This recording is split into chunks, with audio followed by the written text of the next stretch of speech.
राम मंदिरसाठी भाजप विशेष तयारी करते आणि विशेषतः महाराष्ट्रातील जनतेला रामलल्लाचं दर्शन हवं यासाठी भाजपने आमदारांकडे जबाबदारी दिलेली आहे। तर जवळपास 5,000 लोकांना प्रत्येक आमदाराला टार्गेट दिलेलं आहे राम मंदिर।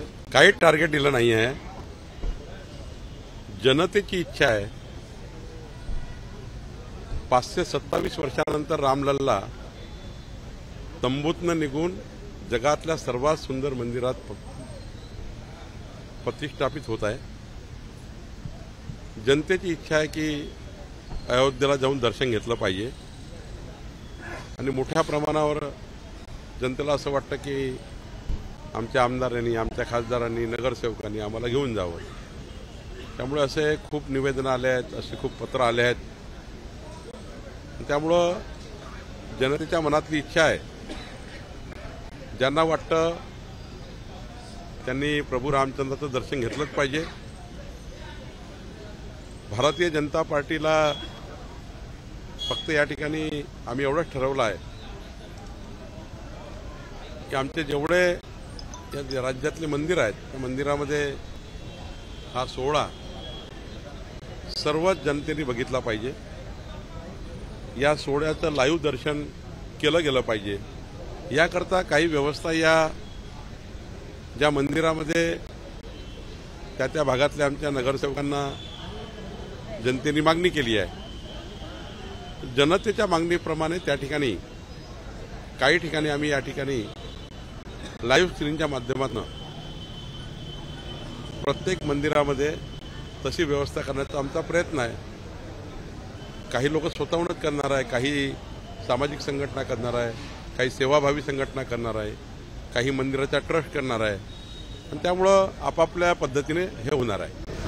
सर, मुंबईकडे विशेषतः तुम्ही लक्ष देता। आगामी लोकसभा निवडणुकीच्या पार्श्वभूमीवर तुम्ही 4 दिवस सतत मुंबईतील विविध लोकसभा मतदारसंघाचे दौरे करत आहात। सुपर वॉरियर्स जोडण्यात येणार। ही माझी 44वी लोकसभा आहे। आज मुंबईची 5वी लोकसभा करून 6व्या लोकसभेकडे निघालो आहे। प्रत्येक लोकसभेमध्ये 600 सुपर वॉरियर जे नगरसेवक आहेत, कधी नगरसेवक राहिलेले आहेत, पुढे नगरसेवक होणारे आहेत, आमचे प्रत्येक विधानसभेमध्ये 100-125 प्रमुख नेते आहेत आणि 600-650 नेते हे आम्ही प्रत्येक बूथवर 51% मतं मिळतील याकरता आम्ही तयारी करतो आहे। आमच्या सर्व या मुंबई शहरातल्या 4000च्या वर प्रमुख नेत्यांनी, कार्यकर्त्यांनी हा संकल्प केला आहे की मोदीजींच्या नेतृत्वामध्ये जेव्हा 2024 मध्ये निवडणुका होतील, 6ही लोकसभा मुंबईच्या, 6ही लोकसभा महायुतीच्या 51%च्या वर मतं घेऊन आमचे हे 4000 सुपर वॉरियर प्रत्येक घरी जाऊन एक मत मिळवण्याचा प्रयत्न करतील। मोदीजींच्या 9 वर्षाच्या कार्यकाळाच्या गरीब कल्याणाच्या, मध्यम कल्याण वर्गीयाच्या कल्याणाच्या आणि देश कल्याणाच्या ज्या योजना झाल्या आहेत, जे काम मोदीजींनी केलं आहे ते काम जनतेसमोर आम्ही मांडू आणि मला विश्वास आहे की मुंबईची जनता ही मोदीजींच्या नेतृत्वातला भारत निर्माण करण्याकरता मोदीजींनी जो संकल्प केला आहे आत्मनिर्भर भारताचा, जगातला सर्वात उत्तम भारत निर्माण करण्याचा, आणि असं चायनाच्या ग्लोबल टाइम्सनी बघा काय म्हटलं आहे। कधी चायनाकडे ही अपेक्षा नव्हती, पण चायनाही म्हणतो आहे की मोदीजीमध्ये जगातला सर्वोत्तम भारत निर्माण करण्याची क्षमता आहे। आणि त्यामुळे मला असं वाटतं की आमचे सर्व हे सुपर वॉरियर, आमचे हे नेते 100%, 51%नी या सर्व सीट जिंकू। पंकजाताई मुंडेंनी असं इशारा दिलेला आहे की गोपीनाथ मुंडे महामंडळातून काहीच काम होत नाही, म्हणून आम्हाला आंदोलन करण्यात परिस्थिती निर्माण होऊ नये असं त्यांनी सांगितलं। पुन्हा विपर्यास करताय। त्यांनी असं म्हटलं की महामंडळाला निधी दिला पाहिजे आणि महामंडळाच्या योजना ह्या केल्या गेल्या पाहिजे। तर हे बरोबरच आहे, महामंडळाला निधी दिला पाहिजे, त्याच्या माध्यमातून ज्या योजना सुरू झाल्या त्या केल्या पाहिजे, ही सरकारकडे मागणी करणे योग्यच आहे। काम होत नसेल म्हणून नाही, सरकारकडे असे महामंडळ आहेत, सरकारने जास्तीत जास्त पैसा द्यावा, त्या महामंडळाच्या माध्यमातून जनतेचं भलं व्हावं, ही साधी सिंपल अपेक्षा व्यक्त केली आहे। सर, पुण्यामध्ये महायुतीमध्ये धुसफूस झाल्याचं पाहायला मिळतं। अजित पवार गटातील कार्यकर्त्याला सुनील कांबळेने, भाजपच्या आमदारांनी मारहाण केलेली आहे आणि पोलिसांना देखील मारल्याची घटना व्हिडिओ समोर आला आहे। नाही, स्थानिक काय घटना घडली मला माहिती नाही, पण त्याचा मी तपासून घेतो आणि त्यावर नंतर प्रतिक्रिया देतो आहे.